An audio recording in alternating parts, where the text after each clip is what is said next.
나이가 들게 되면 살이 잘 빠지지 않고 물만 마셔도 살이 찌는 듯한 기분이 들기도 하지 않나요? 나이가 들면서 내장 지방이 쌓이게 되면 그런 현상이 생기기도 하는데요.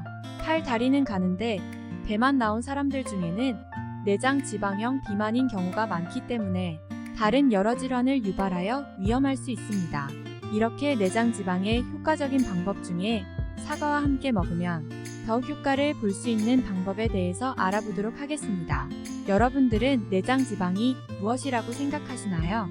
복강 내장 주변에 있는 지방을 내장 지방이라고 하는데요. 내장 사이를 연결하고 있는 곳곳에 내장 지방이 많이 쌓이게 될 경우에 내장 비만이 됩니다. 내장 지방은 피부 아래에 축적되는 피하지방과는 달리 지방 축적량이 많아지면 대사증후군이나 고지혈증, 인슐린 저하 등으로 인해서 심혈관 질환과 당뇨병의 위험이 높아지기 때문에 피하지방보다 훨씬 더 위험합니다. 내장 지방은 당분 함량이 높은 패스트푸드나 인스턴트 식품, 육류와 탄수화물 등을 많이 먹거나 잘못된 식습관과 운동 부족, 그리고 흡연과 음주, 스트레스와 같은 이유로 생기는데요.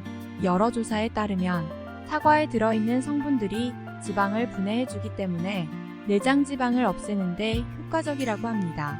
내장 지방뿐만이 아니라 몸속에 불필요한 지방을 제거하기 위해서 사과를 먹는 건 아주 효과적인 방법입니다. 특히 사과 껍질에는 펙틴 성분이 많이 함유되어 있는데 이 수용성 식이섬유인 펙틴에 의해 대장 운동이 활발해지고 변을 무르게 해주기 때문에 배변 활동에 도움이 됩니다. 그리고 장내의 벽에 보호막을 만들어 각종 유독성 물질의 흡수를 막아주기 때문에 사과를 껍질째로 드시는 것이 좋습니다. 특히 아침에 먹는 사과는 금사과라는 말이 있듯이 아침 공복에 먹으면 더 효과적이겠죠.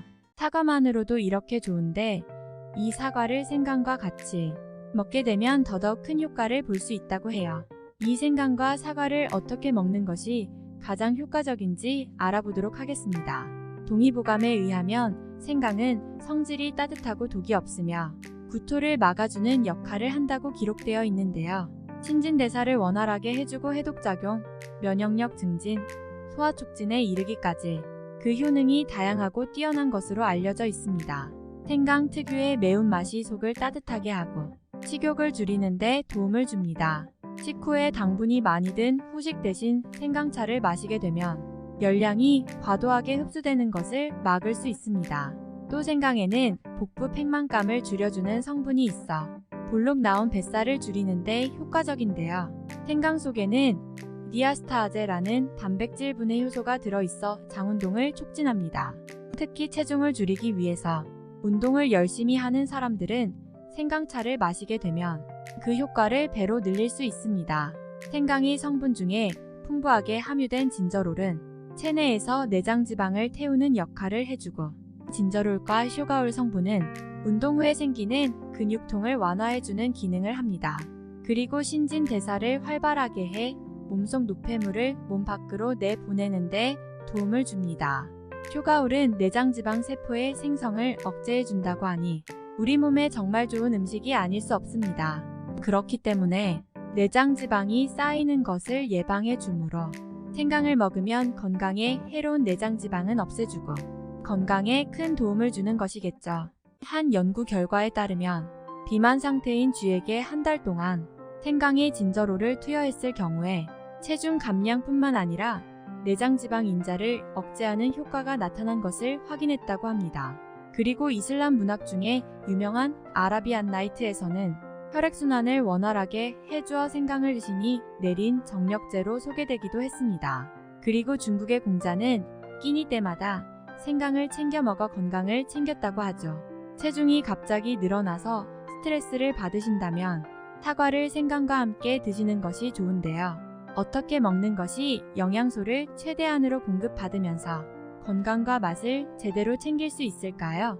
사과와 생강을 같이 먹기 위해서는 사과 생강 발효액을 만들어 먹는 것이 좋은데 사과 생강 발효액을 만들어서 섭취하게 되면 사과의 맛과 생강 향이 어우러져 크게 어려움 없이 먹을 수 있습니다.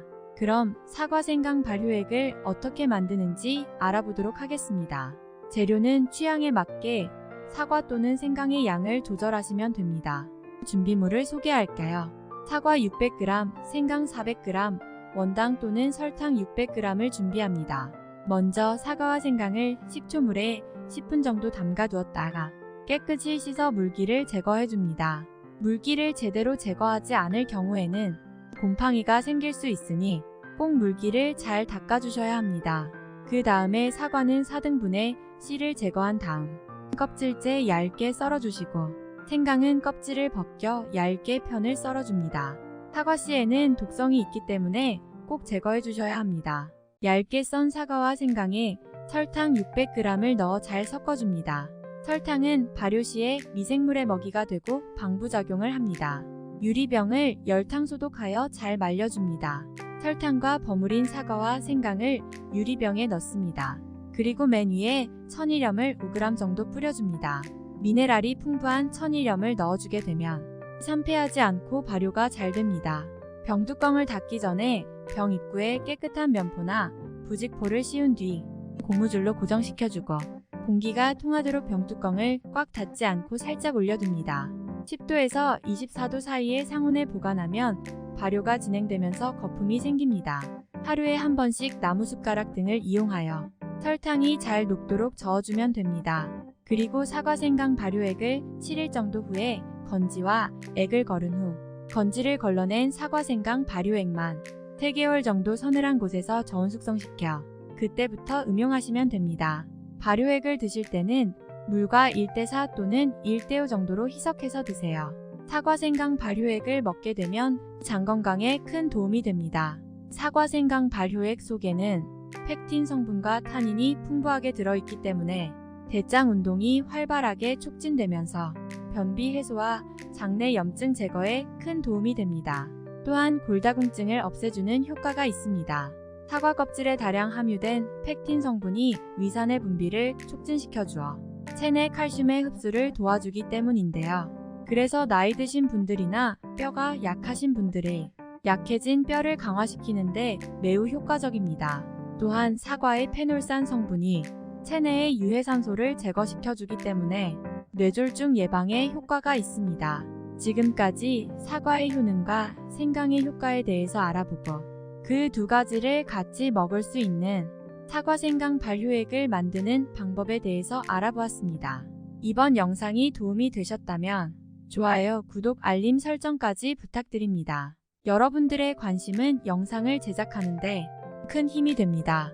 이 영상이 도움이 되셨다면 주변의 소중한 분들께 공유해주세요. 여러분들의 일상이 항상 건강하기를 소망합니다. 오늘 하루도 행복하시고 건강하세요.